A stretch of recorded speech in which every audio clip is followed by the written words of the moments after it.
Selamat malam pemirsa, program Maluku Antar Nusa edisi hari ini Rabu 22 Februari 2017 kembali hadir menjumpai Anda. Beragam topik berita hasil liputan tim redaksi sebentar lagi akan Anda simak. Namun sebelumnya kita ikuti cuplikan berita utama Maluku Antar Nusa malam hari ini.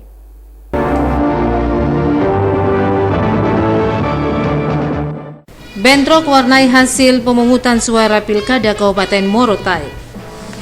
Polres Ambon gelar razia miras jelang kedatangan Presiden Joko Widodo. Maluku mendapatkan penambahan kuota haji sebanyak 1.090 calon jemaah tahun 2017.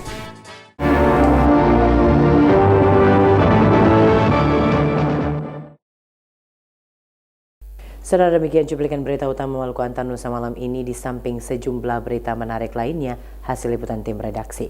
Bersama saya ini pada Nusa, kita ikuti Maluku Antar Nusa selengkapnya.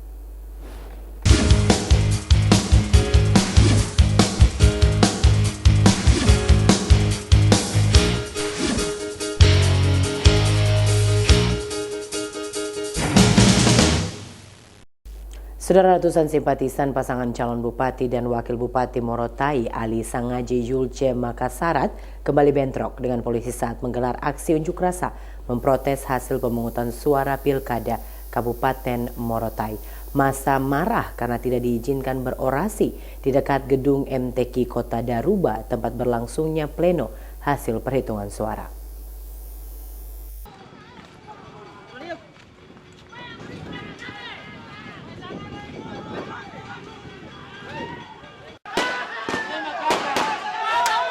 Massa yang marah karena yakin telah terjadi kecurangan dalam pelaksanaan pilkada di Kabupaten Morotai melakukan unjuk rasa di jalanan Kota Daruba, Morotai.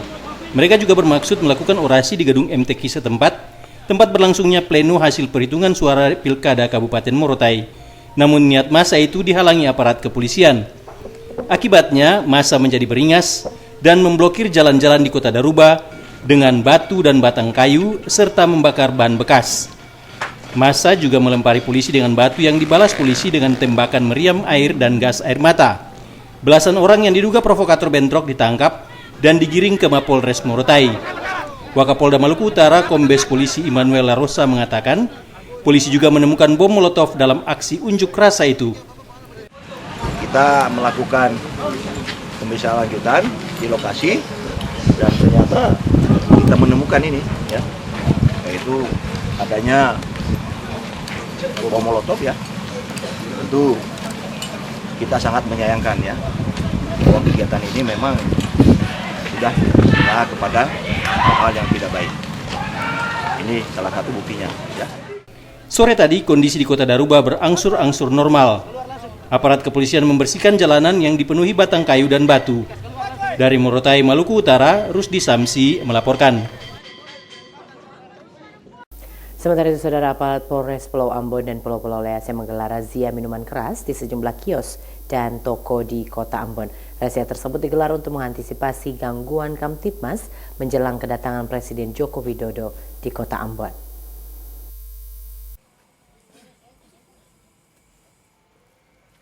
Razia minuman keras yang digelar Satuan Narkoba Polres Ambon ini dalam rangka operasi Cipta Kondisi. Lokasi yang menjadi langganan dilakukannya razia diantaranya kawasan Pasar Lama dan Pasar Mardika Ambon. Dari dua lokasi tersebut, polisi menemukan ribuan liter minuman keras berbagai jenis dan merek. Meski kerap kali terjaring razia, namun para penjual seolah tidak jera untuk tetap menjual minuman keras kepada para konsumennya. Kapolres Ambon AKBP Harold Wilson Huwai menjelaskan, belum ada payung hukum yang jelas terkait minuman keras tradisional di Kota Ambon. Olehnya sebagai aparat keamanan pihaknya hanya melakukan penyitaan.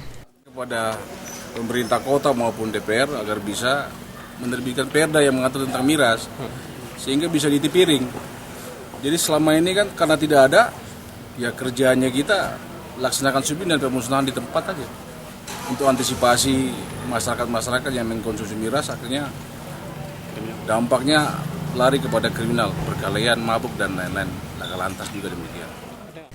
Selain operasi rutin, razia miras ini juga untuk mengantisipasi gangguan Kamtibmas menjelang kedatangan Presiden Joko Widodo Kamis esok. Pasalnya, miras seringkali menjadi pemicu terjadinya perkelahian antar kelompok maupun kriminalitas lainnya di Kota Ambon. Christine Sipahelut Kurniawan melaporkan.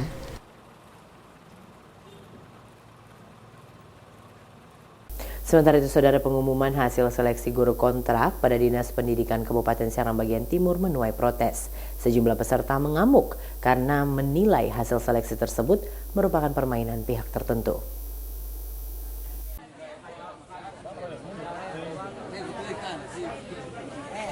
Setelah sebelumnya mengkritisi pelaksanaan seleksi guru kontrak di Serang bagian Timur, sejumlah peserta mengamuk dan menolak hasil seleksi yang dikeluarkan Sabtu pekan lalu di Bula. Pengumuman yang ditempelkan di kantor Dinas Pendidikan setempat itu diprotes peserta seleksi karena adanya sejumlah kejanggalan. Senin pagi sejumlah peserta pun mengamuk di kantor Dinas Pendidikan Serang bagian Timur. Mereka mempertanyakan hasil seleksi tersebut. Ada sejumlah kejanggalan yang ditemui para peserta, antara lain terdapat nama yang tercantum sebagai peserta yang lolos semua tahapan seleksi, padahal mereka diketahui tidak maksimal dalam mengikuti seleksi karena tidak mampu mengikuti tahapan seleksi hingga selesai. Bahkan ada nomor peserta yang tertera pada lembaran keputusan hasil seleksi, namun diganti dengan nama orang lain. Peserta yang kecewa dengan hasil tersebut berencana melakukan aksi demonstrasi menolak penetapan seleksi itu. Mereka juga kecewa panitia tidak memberikan penjelasan terkait beberapa persoalan yang ditemukan. Menanggapi hal itu, Kepala Dinas Pendidikan Serang bagian Timur Ahmad Rumaratu mengatakan, pada prinsipnya panitia seleksi guru kontrak di Dinas Pendidikan Serang bagian Timur telah bekerja secara profesional. Namun bila ada pihak tertentu yang menemukan kejanggalan serta memiliki bukti yang kuat, maka harus menyampaikan secara resmi kepada panitia seleksi. Pihaknya akan menindaklanjuti laporan tersebut sesuai kewenangan yang dimiliki. Kedapatan mereka seperti itu, mereka langsung lapor. Biar kita punya kita langsung blacklist. Kalau tadi ikut tes, terus tiba-tiba nama dipakai, kami Kepala Dinas mengambil langkah-langkah seperti itu. Dari Bula Serang bagian Timur, Mansur Boinau melaporkan. Saudara, menindaklanjuti sejumlah pelanggaran yang terjadi saat pemungutan suara pemilihan Bupati dan Wakil Bupati Seram bagian Barat 15 Februari lalu, KPUD setempat telah menggelar pemungutan suara ulang di sejumlah TPS. Salah satu pelanggaran yang diterima Panwas terkait dengan penyalahgunaan formulir C6.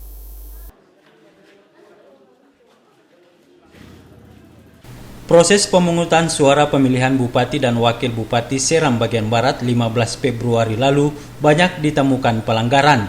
Sebagian besar pelanggaran yang ditemui di lapangan terkait dengan penyalahgunaan formulir C6. Menindaklanjuti pelanggaran yang terjadi tersebut, KPUD Seram bagian Barat telah menindaklanjuti dengan melakukan pemungutan suara ulang di sejumlah TPS di kabupaten tersebut. Hal itu diakui Ketua Bawaslu Maluku Fadli Silawane. Menurut Silawane, saat berlangsung pemungutan suara pemilihan kepala daerah serentak di 5 kabupaten kota di Maluku, ditemukan adanya dugaan pelanggaran yang menjadi tren dalam proses demokrasi tersebut. Sebagian besar pelanggaran yang diterima Panwas di 5 kabupaten kota penyelenggara terkait dengan penyalahgunaan formulir C6. Ada beberapa dugaan pelanggaran. Jadi istilahnya itu saya mau sampaikan itu kan tren yang muncul itu contohnya adalah pemilih yang coblos itu lebih dari 2 kali kan gitu. Kemudian yang berikut ada pemilih yang coblos menggunakan surat pemberitahuan itu. Jadi menggunakan hak orang lain. Kemudian juga ada menyalahgunakan C6 pemberitahuan dan lain itu. Nah, hal-hal ini yang muncul ketika tanggal 15 kemarin. Secara spesifik itu yang kami dapat laporan itu di Seram bagian Barat. Di Seram bagian Barat itu ada beberapa TPS yang PSU, pemungutan suara ulang. Pemungutan suara ulang ini diakibatkan dari tadi tren-tren tadi pelanggaran itu dan direkomendasikan oleh struktur saya di bawah untuk dilakukan PSU dan sudah jalan. Jadi KPU SBB juga telah melaksanakan PSU sesuai rekomendasi teman-teman di bawah. Kendati ditemukan adanya sejumlah pelanggaran saat pemungutan suara pemilu kada serentak di 5 kabupaten kota di Maluku, namun secara umum pelaksanaan pemungutan suara berlangsung aman dan lancar. Hal itu terjadi berkat dukungan semua pihak dalam menyukseskan pemilu kada serentak di Maluku yang demokratis. Frida Raiman Hamzah melaporkan. Saudara, KPU Serang bagian Barat kemarin menggelar pemungutan suara ulang Pilkada SBB di 3 kecamatan. Pemungutan suara ulang itu dilakukan karena dijumpai berbagai kecurangan, di antaranya anggota KPPS yang mencoblos ratusan surat suara di Kecamatan Manipa.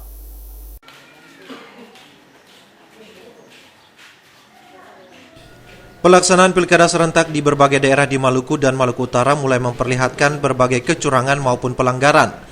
Selain di Ambon yang angka partisipasinya hanya sekitar 60% karena ditenggarai warga tidak mendapat undangan, kondisi itu juga dijumpai di Seram bagian Barat.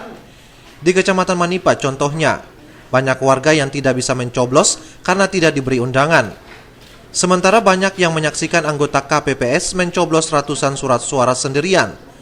Karenanya kemarin KPU Seram bagian Barat melakukan pemungutan suara ulang pilkada di sejumlah TPS di 3 kecamatan, masing-masing Kecamatan Manipa, Kecamatan Seram bagian Barat, dan Kecamatan Kairatu Barat.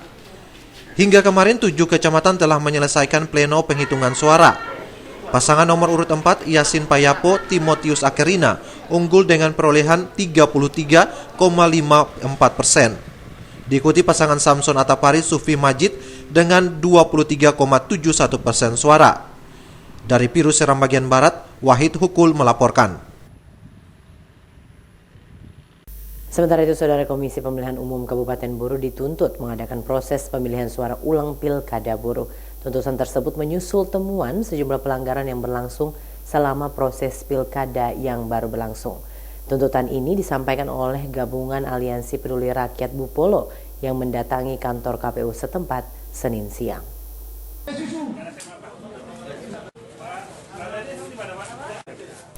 Berbekal bukti pelanggaran tahapan pilkada hingga berlangsungnya pencoblosan pada 15 Februari lalu, Gabungan Aliansi Peduli Rakyat Bupolo bersama ribuan warga mendatangi kantor KPU Buru.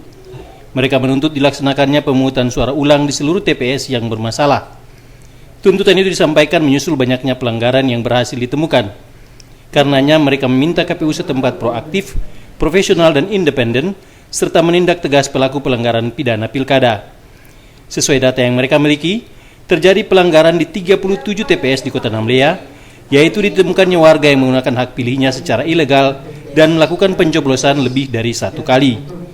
Menanggapi tuntutan tersebut, Ketua KPU Buru, Munir Suamole mengaku belum bisa memberikan kepastian pemungutan suara ulang atau PSU. Pihaknya harus mempertimbangkan berbagai persoalan, termasuk berbagai kasus dan pelanggaran itu. Dari Namlea, Eren Stasi Jawa melaporkan.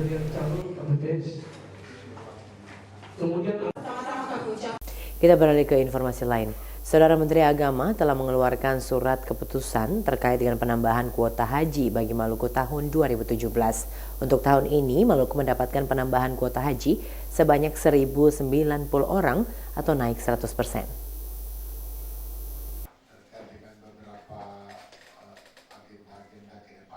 Untuk musim haji tahun ini, Maluku mendapatkan penambahan kuota haji dari Menteri Agama sebanyak 1.090 orang. Jumlah tersebut meningkat sebanyak 100%. Sebelumnya, Maluku hanya mendapatkan kuota haji sebanyak 569 orang. Penambahan kuota haji bagi Maluku tersebut akan dibagi secara adil dan merata kepada seluruh kabupaten kota di Maluku. Hal itu disampaikan Gubernur Maluku Said Assegaf kepada wartawan siang tadi. Menurut Gubernur, selain mendapatkan kuota haji sebanyak 1.090 calon jamaah. Menurut Gubernur, selain mendapatkan kuota haji sebanyak 1.090 calon jamaah, pemerintah Provinsi Maluku bersama Kementerian Agama akan berupaya untuk memperjuangkan penambahan kuota haji bagi Maluku lewat tambahan kuota bagi Indonesia sebanyak 10.000 orang. Gubernur berharap bila Maluku kembali mendapatkan tambahan kuota lewat kuota tambahan 10.000 tersebut akan mengurangi daftar antrian tunggu calon jamaah haji yang mencapai puluhan tahun di Maluku. Sesuai dengan keputusan Menteri Agama Republik Indonesia, suratnya itu nomor 75 ya, 75 tahun 2017 yang baru saya ditandatangani. Kemarin saya dapat jatah haji untuk Maluku meningkat dari 569 menjadi 1090, berarti hampir 100% ya, kenaikan. Lebih tinggi kami dari Papua, Papua Barat, Maluku Utara, juga Gorontalo, dan beberapa provinsi yang lain. Yang tadinya kami paling kecil, dari semua provinsi. Saya berterima kasih kepada Kementerian Agama yang beberapa kali bersama saya ketemu dengan Menteri Agama.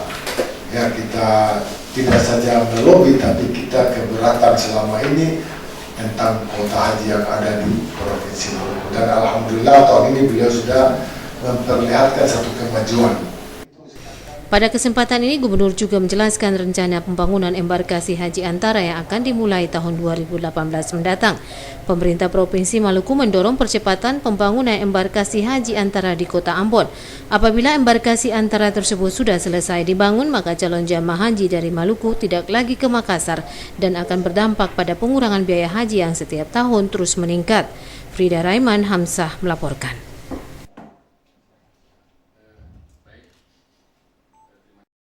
Saudara, menyusul rencana pendirian Institut Teknologi Ambon, Presiden Republik Indonesia meminta Maluku untuk menyiapkan sumber daya manusia. Permintaan Presiden tersebut disampaikan dalam sidang Kabinet Terbatas Jakarta yang turut dihadiri oleh Gubernur Maluku kemarin.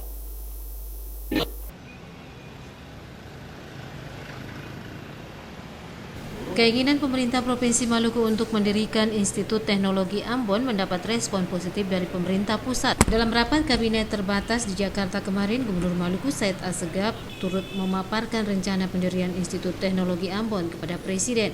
Pada kesempatan ini, Presiden RI Joko Widodo minta agar Maluku lebih dahulu menyiapkan sumber daya manusia. Hal itu penting dilakukan agar saat ITA didirikan, sumber daya manusia di Maluku sudah siap untuk mengoperasikan lembaga pendidikan tersebut. Hal itu disampaikan Gubernur Maluku Said Assegaf kepada wartawan siang tadi. Untuk jangka panjang 5 tahun ke atas kita siapkan Institut Teknologi Ambon. Ya, untuk 1-2 tahun ke depan ini kita perkuat fakultas teknik yang ada di Bupati. Ya. Nah, saya bilang, Pak Presiden, kalau Bapak menyetujui ITA, ya tidak lama lagi saya mau pengadaan tanah 100 hektar. Saya punya uang sudah ada. Mesti kita ngomong gitu. Dan saya hanya minta dari Bapak Presiden rekomendasi moratorium. Karena perguruan tinggi masih kena moratorium.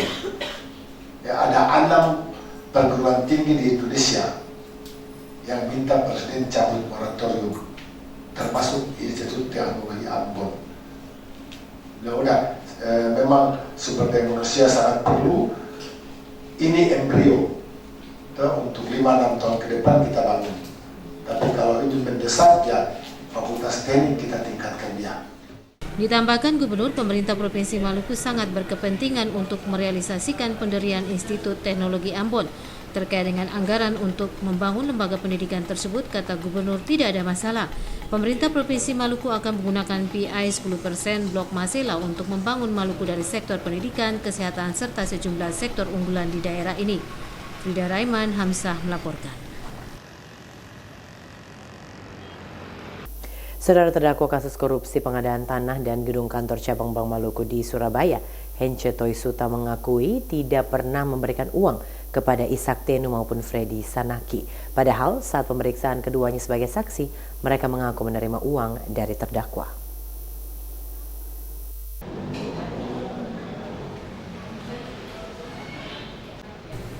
Terdakwa kasus korupsi pembelian tanah dan gedung Bank Maluku di Surabaya, Hence Abraham Toisuta kembali diadili di Pengadilan Tindak Pidana Korupsi Ambon Selasa sore. Sidang kali ini dengan agenda pemeriksaan terdakwa. Toisuta dalam keterangannya mengakui dana pembelian tanah dan gedung Bank Maluku di Surabaya senilai 54 miliar rupiah sudah diserahkan kepada pemilik pada tahun 2014. Penyerahan itu dilakukan secara bertahap, yakni 5 miliar pada tanggal 18 November, disusul pada tanggal 19 November senilai 49 miliar rupiah. Dana itu ditransfer melalui rekening BCA. Toisuta juga membantah telah memberikan 250 juta kepada Freddy Sanaki dan 150 juta kepada Ishak Tenu. Bantahan itu berdasarkan rekening koran yang disampaikan di muka persidangan. Toisuta menjelaskan transaksi 7,6 miliar rupiah tidak berkaitan langsung dengan kasus Bank Maluku. Dana itu merupakan transaksi bisnis properti di Kota Malang. Toisuta juga mengakui memberikan 75 juta rupiah kepada Sunarko. Pemberian itu merupakan ucapan terima kasih secara pribadi dan tidak berkaitan dengan kasus pembelian tanah dan kantor Bank Maluku di Surabaya. Abraham Tesuta didakwa melakukan tindak pidana korupsi dan tindak pidana pencucian uang dengan ancaman di atas 5 tahun penjara. Sidang akan dilanjutkan Senin pekan depan dengan agenda pembacaan tuntutan. Fani Letahid melaporkan. Sementara itu, Saudara, Lembaga Penyiaran Publik LPP TVRI Stasiun Maluku berkomitmen mengambil peran dalam mendukung program penyiaran perbatasan untuk ketahanan nasional. Komitmen ini mendapatkan dukungan dari Komisi Penyiaran Indonesia dan Kementerian Komunikasi dan Informasi.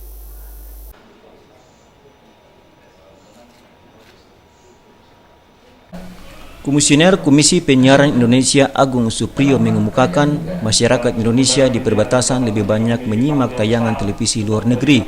Hal itu dikarenakan mereka tidak dapat tayangan TV dalam negeri.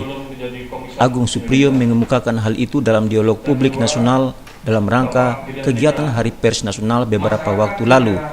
Dialog itu dengan tema media penyiaran perbatasan untuk ketahanan nasional. Kondisi penyiaran di perbatasan menurutnya perlu mendapat perhatian dari pemerintah. Karenanya KPI mendorong pemerintah menyediakan sarana dan prasarana kepada LPP TVRI agar dapat melakukan siaran hingga perbatasan. Di daerah perbatasan lainnya yang berbatasan dengan laut seperti di Filipina, misalnya laut Filipina, itu agak jauh dengan daratan Filipina. Problemnya adalah tidak adanya penyiaran yang free to air, yang gratis, yang bisa diterima oleh mereka. Nah, kemarin saya ke Morotai, Pak Geri, setelah Pak Menteri datang saya ke Morotai, itu stasiun TVRI-nya mangkrak, tapi katanya sekarang sudah diperbaiki. Semoga masyarakat di sana bisa menerima penyiaran secara gratis yang memang menjadi hak mereka. Karenanya KPI mendorong pemerintah menyediakan sarana dan prasarana kepada LPP TVRI agar dapat melakukan siaran hingga di perbatasan. Sementara itu, Direktur Penyiaran Kementerian Kominfo Griyantika Kurnia mengatakan tahun ini pemerintah telah menyediakan sejumlah fasilitas pemancar kepada LPP TVRI untuk mendukung penyiaran. Harapannya dengan fasilitas pemancar itu, tayangan TVRI dapat dijangkau masyarakat Indonesia di perbatasan. Menurutnya target Kominfo, TVRI harus seperti lembaga penyiaran di negara lain. Targetnya 5 tahun sampai 10 tahun ke depan dia harus keberadaan TVRI itu harus sama dengan kayak BBC, NHK, kayak gitu.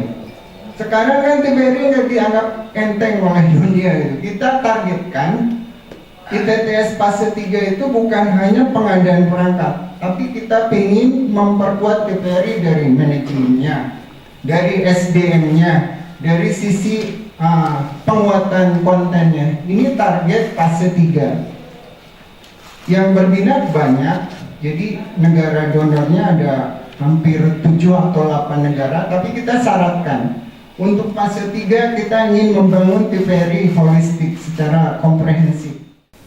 Sementara itu, Kepala LPP TVRI Stasiun Maluku Akbar Sahidi mengakui kondisi peralatan TVRI di daerah perbatasan, khususnya di wilayah Maluku saat ini sedang dibenahi. Di Maluku tahun ini, TVRI melalui bantuan pemerintah pusat akan menambah pemancar untuk wilayah Dobo, Samlaki, dan Tepa. Bersamaan dengan momentum ulang tahun TVRI ke-24, LPP TVRI Maluku akan lakukan siaran digital selama 8 jam. Akbar Sahidi mengatakan untuk mendukung konten siaran, TVRI juga melibatkan publik dalam melakukan penyiaran. Hal itu dilakukan melalui komunitas pencinta TVRI. Sementara itu, Wina Armada Soekardi dari Dewan Pers mengatakan penyiaran di perbatasan sangat diperlukan untuk mendukung ketahanan nasional. Hamjatomia melaporkan. Saudara, dalam rangka memantapkan program kependudukan keluarga berencana dan pembangunan keluarga di Maluku, hari ini digelar rapat koordinasi daerah yang dipusatkan di Kota Ambon. Rapat koordinasi tersebut melibatkan seluruh pemangku kepentingan keluarga berencana di daerah ini.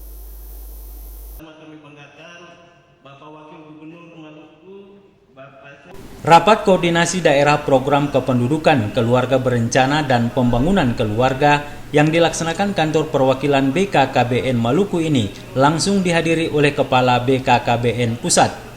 Rapat koordinasi daerah yang dilaksanakan ini merupakan tindak lanjut dari Rakornis yang telah berlangsung beberapa hari lalu di Jakarta.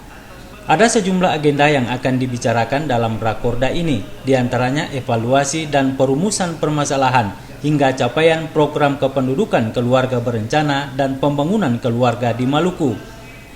Hal itu disampaikan Kepala BKKBN Pusat Surya Chandra Surapati. Menurut Surapati, pihaknya kini mendorong pemerintah daerah untuk berkomitmen memajukan program pembangunan keluarga berencana dan pembangunan keluarga di Maluku. Hal itu sejalan dengan program Nawacita dalam mewujudkan dan meningkatkan kualitas sumber daya manusia Indonesia dan Maluku yang berkarakter.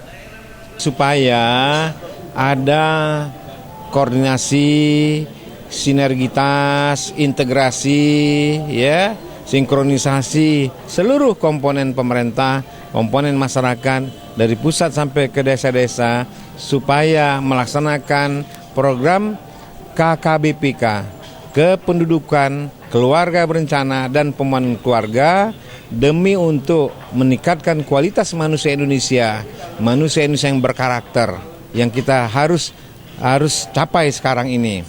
Karena masalah kependudukan kita bukan hanya soal pengendalian kuantitas penduduk, tapi juga peningkatan kualitas penduduk, sekaligus pengarahan mobilitas penduduk dan penyediaan data kependudukan yang akurat menurut nama dan alamat. Saat membuka Rakorda ini, Wakil Gubernur Syed Sahuburua mengakui pertumbuhan penduduk di Maluku masih belum merata. Hal itu terjadi karena letak geografis Maluku yang berkepulauan. Namun demikian, pemerintah Provinsi Maluku akan terus mendorong dan mendukung program pembangunan keluarga berencana dan pembangunan keluarga di daerah ini bagi perwujudan sumber daya manusia yang berkualitas. Tadi sasaran kita semua itu ya supaya kita punya komunikasi antar semua unsur, ya, baik itu pemerintah, dunia usaha, kemudian organisasi-organisasi sosial kemasyarakatan, tokoh-tokoh pemuda, tokoh masyarakat, tokoh adat, tokoh agama, itu semua harus kita lakukan komunikasi. Sebab komunikasi itu sangat penting dalam rangka mentransformasikan program-program yang sudah ditetapkan oleh BKKBN. Karena BKKBN punya jangkauan juga kan kurang bagi kita. Apalagi dengan kita punya kondisi geografis yang kepulauan ini, untuk datang dari satu daerah ke daerah yang lain itu juga sulit. Maka untuk sosialisasinya kita butuhkan partisipasi dari semua pihak. Pada Rakorda KKBPK Provinsi Maluku ini dilakukan penandatanganan nota kesepahaman dan kerjasama antara BKKBN Perwakilan Maluku dengan Yayasan Kanker dan Dinas Naker Trans Maluku terkait dengan akses pelayanan keluarga berencana bagi masyarakat transmigrasi di Maluku. Frida Raiman Hamzah melaporkan. Saudara Pimpinan Wilayah Muhammadiyah Maluku menggelar rapat koordinasi Majelis Pendidikan Dasar dan Menengah pagi tadi. Rapat tersebut menghadirkan Kepala SD, SMP, dan SMA Muhammadiyah se-Provinsi Maluku. Ketua Wilayah Muhammadiyah Maluku Abdullah Latua menyatakan pendidikan Muhammadiyah harus bangkit guna mendorong peningkatan kualitas pendidikan di daerah ini. Ambon 25 Jumadilawal 1300. Peningkatan kualitas pendidikan di Maluku mendapat perhatian khusus dari pimpinan wilayah Muhammadiyah Provinsi Maluku. Saat membuka rapat koordinasi Majelis Pendidikan Dasar dan Menengah, Ketua Wilayah Muhammadiyah Maluku Haji Abdullah Latua mengatakan peningkatan kualitas pendidikan menjadi hal utama dalam menciptakan generasi Muhammadiyah yang berkualitas. Tahun ini pimpinan Muhammadiyah akan membangun 7 lembaga pendidikan dan 1 perguruan tinggi di Maluku. Pembangunan itu dimaksudkan untuk meningkatkan kualitas generasi muda dalam hal kecerdasan intelektual maupun spiritual. Latua menyatakan sidang Tanwir Muhammadiyah di Maluku merupakan wahana untuk memperkenalkan keunggulan lembaga pendidikan Muhammadiyah di Maluku. Olehnya itu, para kepala sekolah baik sekolah dasar maupun menengah hendaknya berperan aktif untuk meningkatkan mutu pendidikan di lembaga masing-masing. Selain menggelar rakor Majelis Pendidikan Dasar dan Menengah, pimpinan Muhammadiyah Maluku juga menggelar Majelis Wakaf dan Pembendaan. Kegiatan itu menghadirkan Wakil Ketua Majelis Wakaf Pimpinan Muhammadiyah Pusat Amir Shah Tambunan, Tambunan menyatakan tanah wakaf Muhammadiyah Maluku harus dapat diinventarisir. Hal itu penting dalam memperkuat aset milik Muhammadiyah. Saat ini pimpinan pusat Muhammadiyah gencar melakukan pendaftaran aset milik mereka di seluruh Indonesia. Tambunan berharap melalui rapat koordinasi tersebut, program pendataan aset dapat terwujud tahun ini. Fani Letahid melaporkan. Sementara itu, Saudara, rapat kerja perencanaan Forum Satuan Kerja Perangkat Daerah Bidang Komunikasi dan Informatika Kabupaten Kota Semaluku akan membahas perubahan nomenklatur di Dinas Infokom. Perubahan nomenklatur turut berdampak pada visi misi serta tupoksi Dinas Infokom.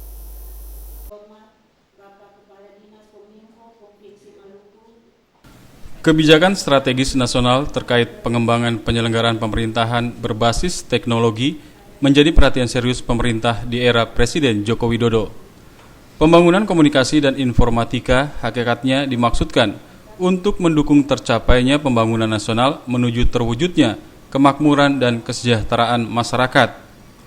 Seiring dengan program Nawacita pemerintah, tantangan pembangunan infrastruktur Kominfo dalam 5 tahun ke depan adalah mewujudkan konektivitas lokal maupun nasional, baik sistem maupun jaringannya, yang mengarah pada upaya peningkatan kelancaran akses kepada masyarakat pengguna jasa. Hal itu dikemukakan Kepala Dinas Informasi dan Komunikasi Provinsi Maluku, Roy Halatu, usai pembukaan rapat kerja perencanaan Forum Satuan Kerja Perangkat Daerah Bidang Komunikasi dan Informatika Kabupaten Kota Semaluku di Kota Ambon pagi tadi. Menurutnya, Dinas Infokom Maluku akan terus mendorong pemerataan pembangunan dan pertumbuhan, terutama pada daerah-daerah terpencil yang berbatasan langsung dengan negara tetangga seperti Timor Leste, Australia, dan Papua Nugini. Nantinya program Dinas Infokom Maluku adalah tol dalam laut. Ada program pemerintah dalam hal ini perhubungan, dia mempergunakan tol laut. Kita di Maluku tol dalam laut dengan mempergunakan fiberoptik itu tol dalam laut. Jadi menghubungkan daerah-daerah terpencil terisolir dengan tol dalam laut, dalam arti mempergunakan fiberoptik. Gitu. Karena program yang lain itu kan tol laut, ada lubulika nasional dan sebagainya. Tapi di Kementerian Kominfo tol dalam laut. Nah, untuk daerah Maluku itu menarik itu. Halatu mengatakan rapat kerja Forum SKPD Dinas Infokom akan membahas perubahan nomenklatur. Terjadi perubahan nomenklatur juga berdampak pada perubahan visi, misi, serta tugas pokok dan fungsi dinas secara menyeluruh. Olehnya perubahan tersebut perlu disosialisasikan ke seluruh kabupaten kota di Maluku. Hal ini bertujuan untuk mensinergikan visi misi antara pusat dan daerah. Ongen Limba melaporkan. Saudara, Kepala Badan Kependudukan dan Keluarga Berencana Nasional Surya Chandra Suropati hari ini memantau secara langsung pemasangan KB bagi warga secara gratis di Rumah Sakit Dr. Latumeten Ambon.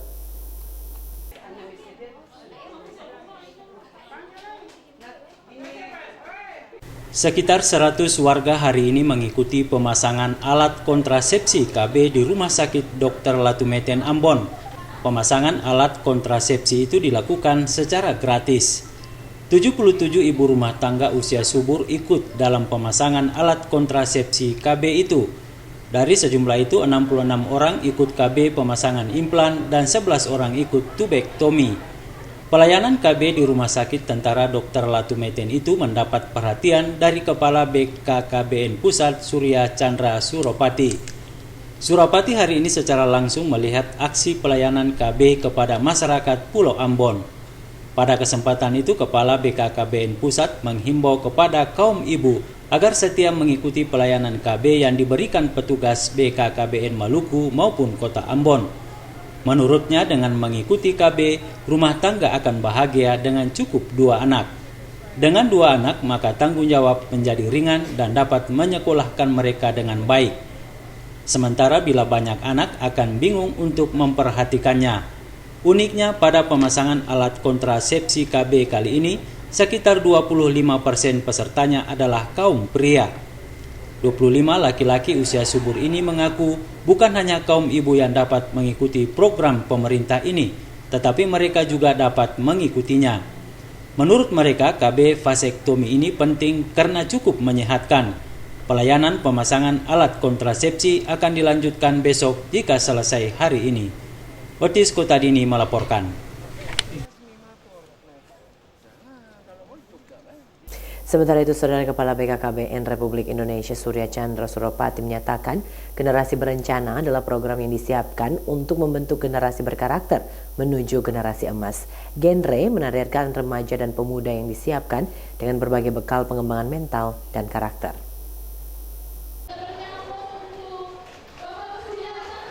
Langkah BKKBN mempersembahkan program generasi berencana genre sangat diharapkan membentuk generasi berkualitas dan berkarakter untuk masa depan bangsa. Generasi ini disiapkan secara terencana yang memerlukan kerjasama dari berbagai pihak. Dengannya melalui generasi berencana ini, BKKBN masuk pada sekolah maupun perguruan tinggi. Genre menargetkan remaja dan pemuda berusia 10 hingga 24 tahun yang belum menikah dan masyarakat yang peduli terhadap kehidupan remaja. Guna melaksanakan program genre ini, BKKBN melakukan kegiatan berupa promosi usia kawin, menyediakan informasi tentang kesehatan, dan merencanakan kehidupan keluarga yang baik. Kepala BKKBN RI Surya Chandra Surapati dalam kegiatan generasi berencana di sekolah pada SMA Negeri 5 Ambon menyatakan, generasi berencana penting dalam menyiapkan karakter melalui gerakan revolusi mental. Nilai-nilai revolusi mental diantaranya integritas, etos, dan gotong royong. Menurut Chandra, pentingnya program genre ini untuk mengantisipasi tingginya angka kematian ibu AKI di Indonesia. Kepala SMA Negeri 5 Ambon, Sarah Sangaji, menyatakan bangga dengan terpilihnya lembaga pendidikan itu untuk dilaksanakannya program genre BKKBN. Menurut Sangaji, lembaga pendidikan tersebut punya berbagai prestasi, antara lain terpilih sebagai Duta Museum Penerangan RI dan mendapat penghargaan Adiwiyata sebagai sekolah berbudaya lingkungan di Kota Ambon. Lembaga pendidikan ini juga menjadi satu-satunya sekolah di Kota Ambon yang menjalin kemitraan di bidang pendidikan dengan sekolah Kormilda College Darwin. Melkilatus Saule, Sarlas Bolaman melaporkan.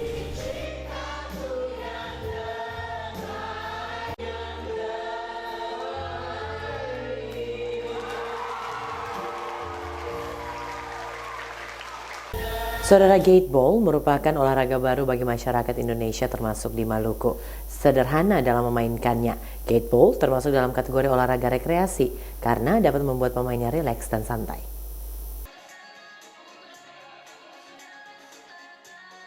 Kendati merupakan olahraga baru bagi masyarakat Indonesia termasuk di Maluku, namun gateball sangat sederhana dalam memainkannya.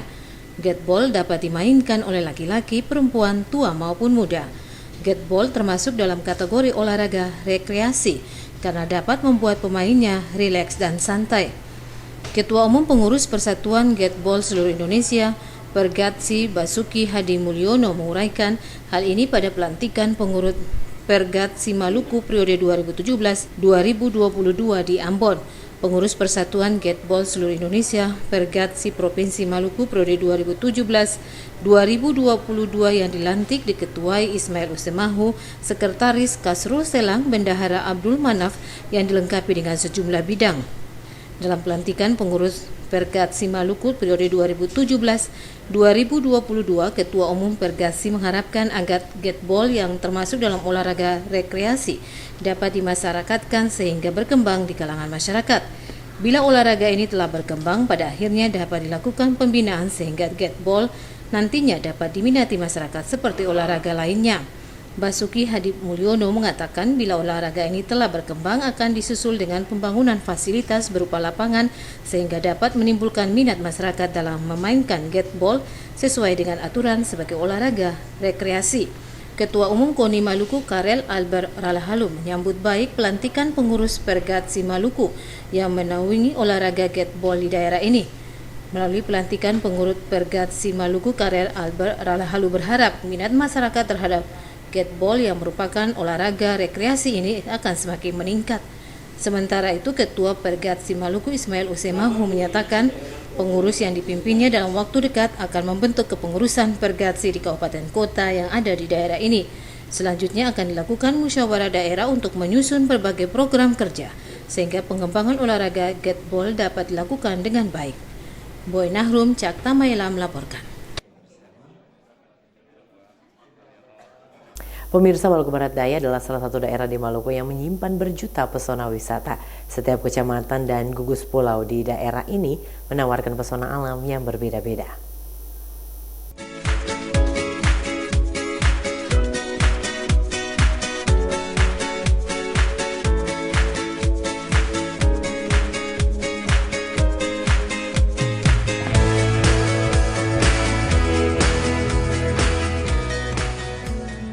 Maluku Barat Daya memang adalah salah satu daerah di Maluku yang menyimpan berjuta potensi wisata. Terang saja, setiap kecamatan dan gugus pulau menawarkan pesona yang berbeda-beda. Dan berikut ini adalah salah satunya.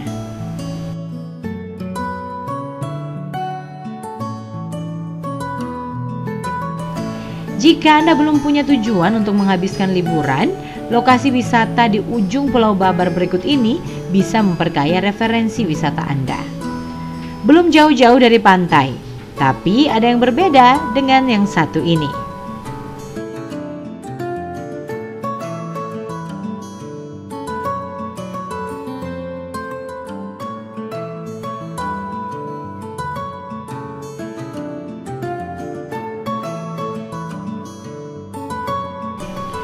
Berkendara tidak jauh dari kota kecamatan Pulau Babar ke arah barat, tepatnya di Desa Telaa, menyimpan kekayaan yang cukup besar, apalagi di sektor wisata.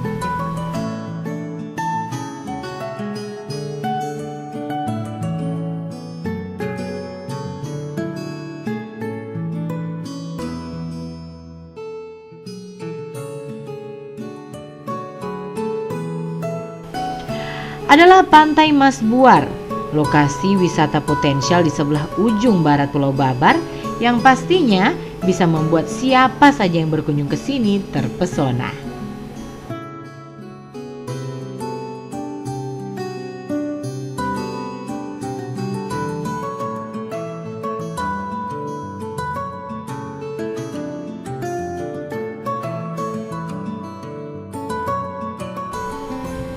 Yang menjadikan tempat ini sangat unik bukanlah taman laut atau pantainya, namun keberadaan hilir sungai yang lokasinya dekat sekali dengan bibir pantai. Pemandangan ini menjadi sesuatu yang unik tapi juga sangat menarik, apalagi bagi pengunjung yang baru pertama kali sampai ke sini.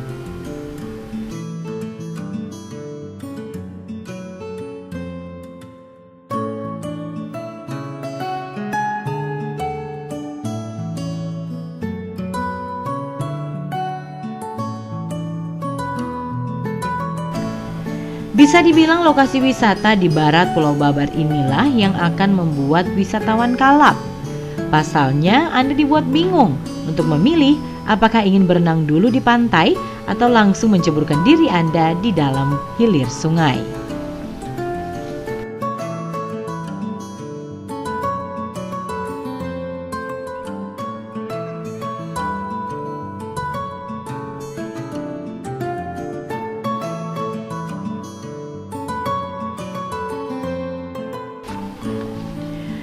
Banyak keseruan yang ditawarkan oleh lokasi wisata ini. Selain bisa merasakan serunya bermain ombak di pantai, Anda juga bisa meminjam kanu dari masyarakat sekitar untuk menjelajah hingga ke hulu sungai. Wisatawan tidak perlu khawatir keberadaan hewan buas seperti predator, karena dijamin 100% sungai ini juga dipakai oleh masyarakat sekitar untuk berekreasi.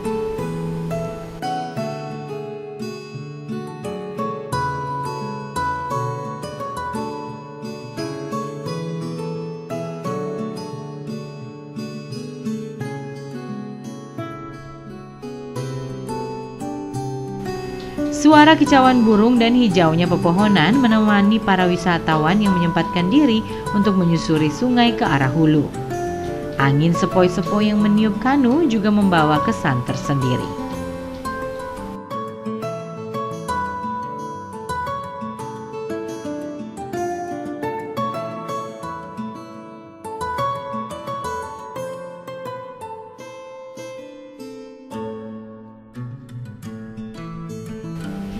Hijaunya pegunungan berpadu sejuknya pemandangan di sekitar sungai sangat kontras dengan batas cakrawala pada garis pantai Masbuar. Berwisata di tempat ini akan mengukir memori manis di benak siapa saja yang pernah berkunjung ke Masbuar. Lokasi wisata Masbuar sangat cocok dijadikan referensi bagi Anda yang senang traveling sendiri maupun bersama keluarga.